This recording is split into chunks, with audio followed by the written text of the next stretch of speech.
Gun Reddy అంటే ముఖ్యమంత్రి జగన్ రెడ్డి పాలనలో నేతృత్వంలో రాష్ట్రంలో ఆటవిక పాలన సాగుతాం. రాష్ట్రం రావణ కాష్టమైంది, రాక్షస రాజ్యమైంది, రావణ రాజ్యమైంది.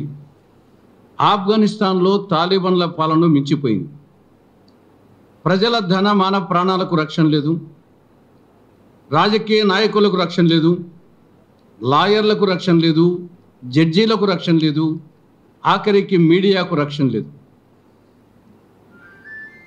మొన్న అమరావతిలో మీడియాపై దాడి, మొన్న రాప్తాడులో మీడియాపై దాడి, నిన్న కర్నూలులో ఈనాడుపై దాడి.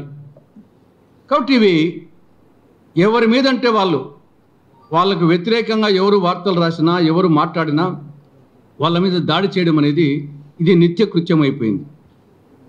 ఇది ఒక అనాగరిక చర్య, ఇది ఒక అరాచక చర్య, ఇది అప్రజాస్వామికం, ఇది నియంతృత్వానికి పరాకాష్ట. దీనికంతటికీ కారణం ముఖ్యమంత్రి జగన్మోహన్ రెడ్డి. ఆయన వివిధ సందర్భాలలో ఆయన ఉపయోగించిన మాటలు, ఆయన వ్యవహార సరళి ప్రధాన కారణం. గతంలో ఒకసారి నంద్యాలలో ముఖ్యమంత్రిని నడిరోడ్డుపై చంపితే తప్పేముందన్నాడు. మరొకసారి వాలంటీర్ల సభలో చొక్కాలు మడతవేయండి అంటే కొట్టాడుకు సిద్ధంగా అని చెప్పేసి వాళ్ళకు ఉద్బోధించాడు.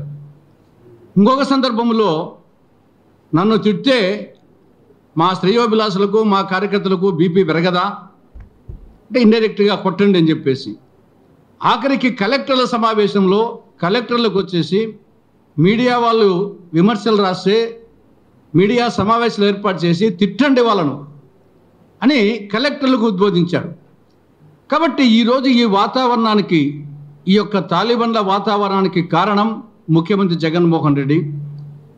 సరే, ఏది ఏమైనా నిన్న కర్నూలులో కానీ మిగతా సందర్భాల్లో మీడియా ప్రతినిధించినటువంటి దాడులకు సంబంధించినటువంటి నిందితులను అరెస్ట్ చేసి శిక్షించాలి.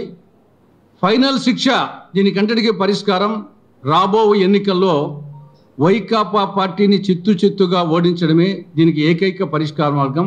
అంతకు మించి ఇది ఫ్యాక్షనిస్టులు రాజకీయాల్లో ఉంటే, అధికారంలో ఉంటే ఇలానే జరుగుతుంది.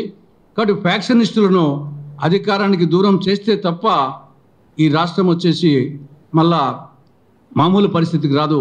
ఒక్కసారి ఆలోచించవలసిందిగా రాష్ట్ర ప్రజానీకానికి విజ్ఞప్తి చేస్తున్నాం. చివరిగా ఈరోజు అంతర్జాతీయ మాతృభాషా దినోత్సవం. మాతృభాష కోసం ఒక దేశమే ఆవిర్భవించింది, అదే బంగ్లాదేశ్. అదేవిధంగా దేశంలోనే తొలి భాషా ప్రయుక్త రాష్ట్రం ఆంధ్రప్రదేశ్. కాబట్టి అటువంటి ఆంధ్రప్రదేశ్లో మన మాతృభాష అయినటువంటి తెలుగు భాష మృత భాషగా మారిపోయే పరిస్థితులు అటు సమాజంలో కనిపిస్తున్నాయి, ప్రజల్లో మార్పు, ఇటు ప్రభుత్వంలోనే వచ్చేసి మొత్తము ఆంధ్రప్రదేశ్ను ఆంగ్లప్రదేశ్గా మార్చే ప్రయత్నాలు జరుగుతున్నాయి. కాబట్టి ప్రాథమిక విద్యను మాతృభాషలోనే బోధించాలని చెప్పేసి రాజ్యాంగంలో ఆర్టికల్ 350A చెప్తా ఉంది, యునెస్కో చెప్తా ఉంది, యుఎన్ఓ చెప్తా ఉంది.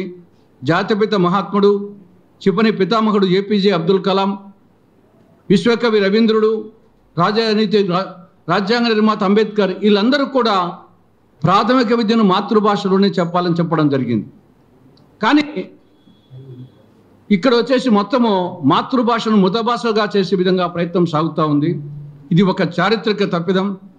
ఇప్పటికైనా ప్రాథమిక విద్యలో మాతృభాష తెలుగు భాషను రద్దు చేస్తూ ఇచ్చినటువంటి ఆ జీవోను ఉపసంహరించమని చెప్పేసి కాంగ్రెస్ పార్టీ రాష్ట్ర ప్రభుత్వానికి సూచిస్తూ ఉంది.